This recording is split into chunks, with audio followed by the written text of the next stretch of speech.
શાંતિના ગીતો છે. બાપુ ગીત સાંભળી જાય ને બાઈલા બારોટે નીકળી જાય એવા ગીત છે. બાઈલા કોઈ બારોટા કરે નહીં, પણ આ તાકાત છે શબ્દોની. અને હવે સાંભળ્યું આ ગીતો ને કવિઓ જ્યારે જ્યારે જાણવું એવું ધર્મને બચાવવા 1947 માં ભારત આઝાદ થઈ ગયું, લોકશાહી આવી ગઈ.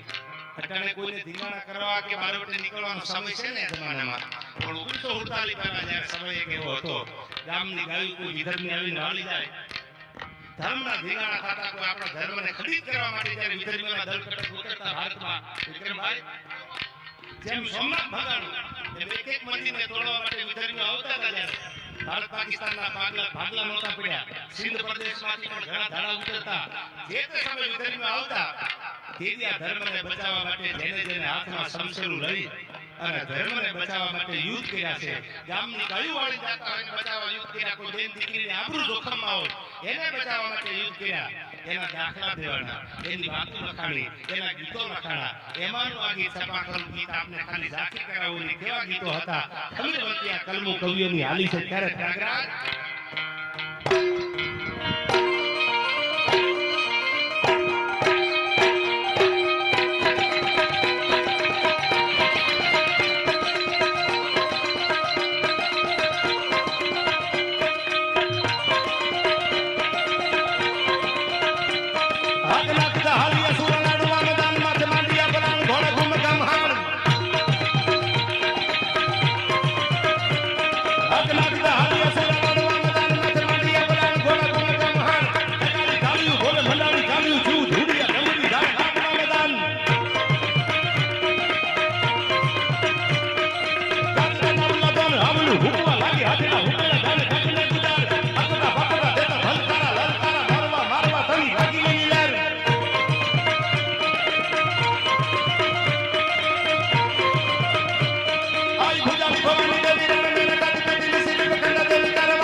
દૂધ